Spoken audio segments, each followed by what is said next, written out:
सभी ज्योतिष प्रेमियों के लिए मेरा सादर नमस्कार। साप्ताहिक भविष्यफल 12 जुलाई से 18 जुलाई 2021 वैदिक ज्योतिष अनुसंधान संस्थान टूटू शिमला। मैं डॉक्टर मस्ताम शर्मा। पृथ्वी सूक्त से एक वैदिक मंत्र। असंबाधम मध्यतो मानवानां यस्या उद्वतः प्रवतः समं बहु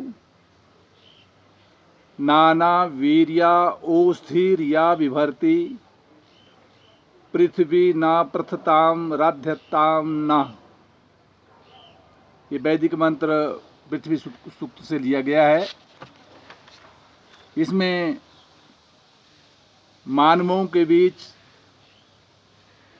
पृथ्वी ऊंचे नीचे तथा बहुत से समतल क्षेत्र बाधा रहित है, जो अनेक प्रकार की शक्तियों से युक्त औषधियों को धारण करती है। वह पृथ्वी हमारे लिए विस्तृत बने और समृद्ध हो तथा विश्व में फैले हुए इस कोरोना नाम की बीमारी को समूल नष्ट करे, ऐसा पृथ्वी से प्रार्थना की जाती है। द्वादश भाव में ग्रहों की स्थिति वृष राशि पर राहु यथावत बना हुआ है। मिथुन राशि में सूर्य और बुध का योग है। 16 तारीख को संक्रांति होगी, जिसमें सूर्य कर्क राशि में प्रवेश कर जाएगा और दक्षिणायन भी प्रारंभ हो जाएगा।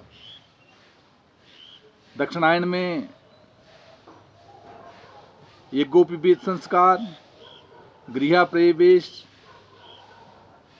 तथा कर्णवेद इत्यादि मुंडन संस्कार इत्यादि संस्कार दक्षिणायन में नहीं किए जाते, परंतु विवाह आदि संस्कार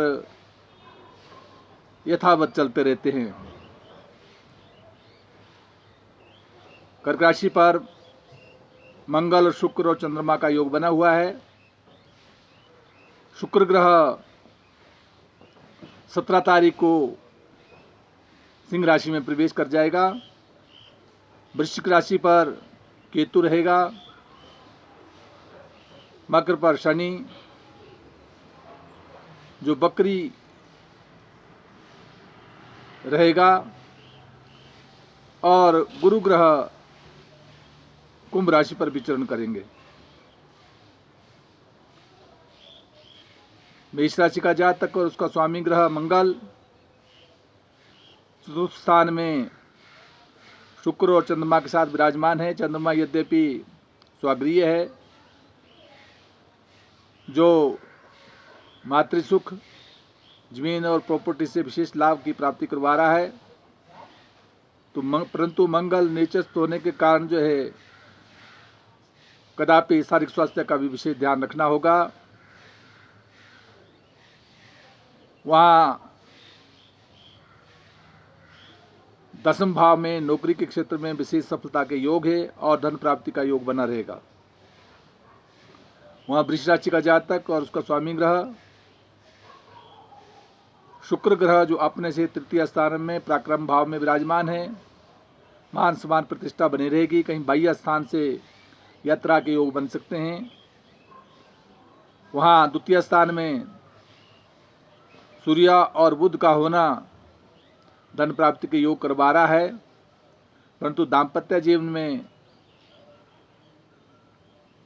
विशेष ध्यान रखना होगा। शारीरिक स्वास्थ्य का भी विशेष ध्यान रखना होगा। राहु राशि पर ही विराजमान है और व्यापारिक क्षेत्र में भी कुछ उलझनों का सामना करना पड़ सकता है। परंतु धर्म और कर्म में रुचि रखने के उपरांत जो है मान और सम्मान प्रतिष्ठा बनी रहेगी। जहाँ चंद्रमा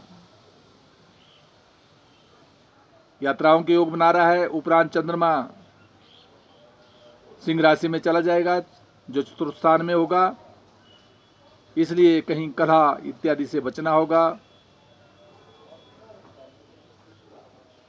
13 तारीख के बाद और उपरांत चंद्रमा 15 तारीख को जब कन्या राशि में प्रवेश करेगा तो बौद्धिक विकास और कहीं साक्षात्कार की संभावना से सुख प्राप्ति के योग बनेंगे। मिथुन राशि का जातक और उसका स्वामी ग्रह बुध ग्रह अपने घर में विराजमान है, मान सम्मान और प्रतिष्ठा दे रहा है। बुध आदित्य योग हो रहा है, इसलिए धन प्राप्ति के योग भी बनेंगे, परंतु क्रोध पर नियंत्रण रखना होगा।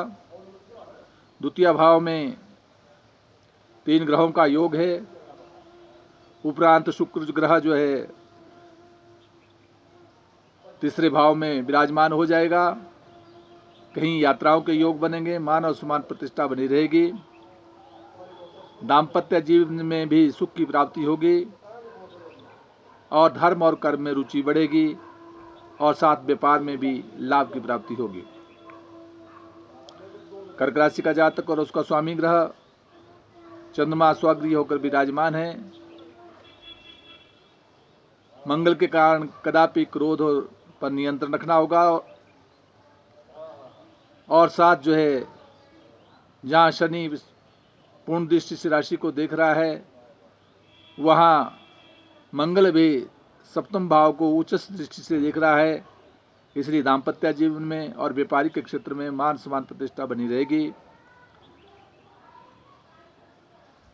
उपरांत चंद्रमा 13 तारीख को सिंह राशि में प्रवेश करेगा, धन प्राप्ति के योग बनाएगा और 15 तारीख के उपरांत कहीं यात्राओं के योग बन सकते हैं और 16 तारीख के उपरांत जब ये चंद्रमा बढ़ते बढ़ते 17 तारीख को तुला राशि में प्रवेश कर जाएगा दोपहर को, तो कहीं पेट संबंधी बीमारियों से विशेष सावधानी रखनी होगी और साथ जो है चंद्रमा के लिए श्वेत वस्तुओं का दान और वस्त्र का दान करना हितकर होगा। सिंह राशि का जातक और उसका स्वामी ग्रह सूर्य जो अपने से एकादश भाव में है, धन प्राप्ति के योग बना रहा है। उपरांत 16 तारीख को यही सूर्य कर्क राशि में आ जाएगा, अपने से द्वादश भाव में होगा, जो शरीर पर व्याय होने की संभावना प्रदान करता है।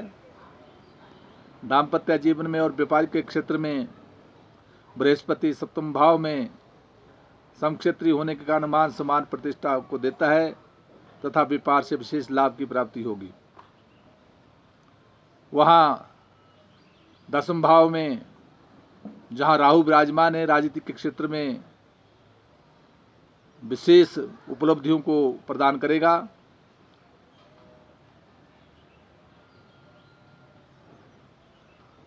उच्च अधिकारियों के साथ तालमेल बढ़ेगा और साथ जो है धन प्राप्ति के योग भी बनेंगे। कन्या राशि का जातक और उसका स्वामी ग्रह बुध जो अपने से 10वें भाव में विराजमान है, सूर्य भी विद्यावान है, इसलिए नौकरी के क्षेत्र में मान सम्मान प्रतिष्ठा बनी रहेगी। अर्थ की प्राप्ति होगी, धन का आगमन होगा। कदापि बड़े भाइयों से मनमुटाव होने की संभावना बन रही है, इसलिए क्रोध पर नियंत्रण रखना होगा।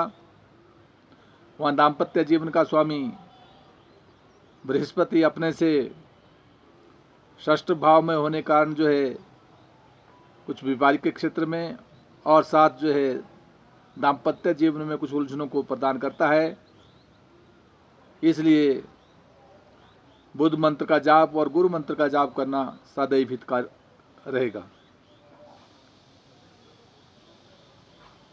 वहाँ भाग्य स्थान में जहाँ राहु विराजमान है, इसलिए धर्म और कर्म की और रुचि बढ़ेगी। तुला राशि का जातक और उसका स्वामी ग्रह शुक्र जो कर्क राशि में विराजमान है, 10वें भाव में विराजमान है, इसलिए चंद्रमा के घर में है, परंतु चंद्रमा विवाह है, इसलिए फिर भी अपने उच्च अधिकारियों के साथ तालमेल बना के रखना होगा, अन्यथा कदापि उलझनों का सामना करना पड़ सकता है। दाम्पत्य जीवन का स्वामी भी 10वें भाव में निचस्थ है, इसलिए विशेष ध्यान देना होगा। परिश्रम द्वारा व्यापारिक के क्षेत्र में मान और सम्मान प्रतिष्ठा बनी रहेगी। जहाँ द्वितीय भाव में केतु विराजमान है, वहाँ आंख संबंधी बीमारियों से विशेष ध्यान देना होगा। चतुर्थ स्थान में शनि का होना जमीन जायदाद और प्रॉपर्टी का लाभ और संतान पक्ष से गुरु विशेष सफलता को योग प्रदान करेगा। वृश्चिक राशि का जातक, वहाँ केतु विराजमान है, क्रोध पर नियंत्रण रखे। दाम्पत्य सुख और व्यापारिक के क्षेत्र में अपनी विशेष सूझबूझ के कारण जो है सफलता के योग प्रदान कर रहा है। अष्टम स्थान में जहाँ सूर्य और बुध का योग बना है, इसलिए कहीं यात्राओं में बाधा और चोट इत्यादि से बचना होगा। परंतु तृतीय स्थान में शनि जो है छोटे भाइयों के सहयोग से मान और सम्मान प्रतिष्ठा को दे रहा है और साथ जमीन जायदाद प्रॉपर्टी का भी विशेष लाभ मिलने की संभावना बनती है। भाग्य स्थान में जहाँ 3 ग्रहों का योग है, चंद्रमा भी वहाँ विराजमान है, इसलिए धर्म और कर्म की ओर विशेष रुचि बढ़ेगी। देवी के मंदिर में देवी स्तुति करना मनोकामना को और सफल बनाएगा। धनुराशि का जातक और उसका स्वामी ग्रह बृहस्पति अपने से तृतीय भाव में है, जो कहीं यात्राओं के योग बना रहा है, मान सम्मान प्रतिष्ठा को दे रहा है, भ्रातृ सहयोग दे रहा है। शनि द्वितीय भाव में धन प्राप्ति की योग बना रहा है और वहाँ दाम्पत्य जीवन में भी और व्यापारिक क्षेत्र में भी सफलता मिलने के योग बनते हैं। परंतु फिर भी अष्टम स्थान में जहाँ 3 ग्रहों का योग बना है, इसलिए कहीं चोट इत्यादि से बचना होगा। सफर करते हुए विशेष ध्यान रखना होगा। गुरु मंत्र का जाप ओम ग्रां ग्रीम ग्रोम सह गुरुवे नमः, इसको करते रहे तो हितकर होगा। मकर राशि का जातक और उसका स्वामी ग्रह शनि स्वगृही होकर विराजमान है, मान सम्मान प्रतिष्ठा बनी रहेगी। द्वितीय स्थान में बृहस्पति धन प्राप्ति के योग बनाएगा, परंतु दाम्पत्य जीवन में कुछ उलझनों का सामना करना पड़ सकता है। साथ व्यापारिक के क्षेत्र में भी कुछ बाधाओं का सामना करना पड़ सकता है। इसलिए लाल गाय के लिए मंगलवार के दिन मीठे पेड़ देना हितकर होगा, अथवा कहीं देवी के मंदिर में जाना शुभ रहेगा, क्योंकि मंगल कर्क राशि पर विराजमान है। कुंभ राशि का जातक और उसका स्वामी ग्रह शनि अपने से द्वादश भाव में स्वागृह है, परंतु फिर भी शारीरिक स्वास्थ्य का विशेष ध्यान देना होगा। उसके साथ मान और सम्मान प्रतिष्ठा बने रहेगी, क्योंकि बृहस्पति कुंभ राशि पर विराजमान है, जो दाम्पत्य जीवन को, सप्तम भाव को भी पूर्ण दृष्टि से देख रहा है। इसलिए व्यापार के क्षेत्र में और साथ जो है पारिवारिक क्षेत्र में सुख मिलने की पूर्ण संभावना है। वहाँ चतुर्थ स्थान में राहु कहीं पारिवारिक जीवन में, कुटुंब के क्षेत्र में अपनी युक्तियों के द्वारा जो है पारिवारिक संबंधों को बनाए रखना होगा। वहाँ षष्ठ स्थान में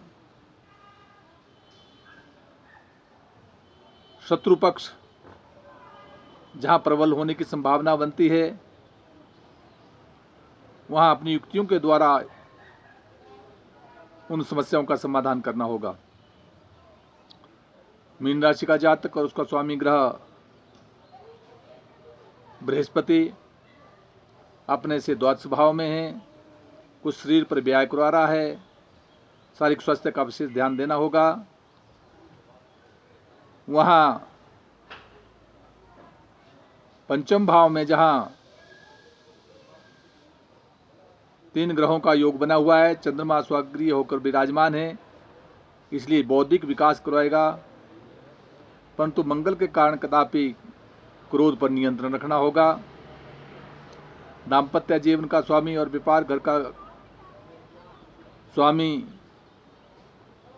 बुध ग्रह, जो अपने से चतुर्थ स्थान में विराजमान है, इसलिए जमीन जायदाद और प्रॉपर्टी के क्षेत्र में और तथा दाम्पत्य जीवन में सुख की प्राप्ति होगी। वहाँ एकादश भाव में शनि स्वागृह होकर विराजमान है, कहीं से रुका हुआ धन मिलने की संभावना बनती है। आर्थिक स्थिति सुदृढ़ होगी और साथ बड़े भाई का भी सहयोग मिलेगा। द्वादश भाव में ग्रहों की स्थिति के अनुसार जिन जिन भाव का जो ग्रह स्वामी बनता है, उस मंत्र का जाप करते रहें तो हितकर होगा। उत्तरायण और दक्षिणायन, जब सूर्य 12 राशियों में विचरण करता है और मकर राशि में प्रवेश करता है, तो उसमें उत्तरायण हो जाता है। इस प्रकार से जब सूर्य कर्क राशि में प्रवेश करता है और 6 महीने तक जो है, जब तक वो मकर राशि में प्रवेश नहीं करेगा, तब तक जो है दक्षिणायन रहता है, क्योंकि सौर मास, चांद्रमास और सावन मास 3 प्रकार के मास होते हैं। सौर मास सूर्य के आधार पर एक संक्रांति से दूसरी संक्रांति पर्यंत सौर मास कहलाता है। इस मास 16 जुलाई को संक्रांति है। उस दिन जो सूर्य कर्क राशि में प्रवेश कर जाएगा और दक्षिणायन हो जाएगा। वहाँ चांद्रमास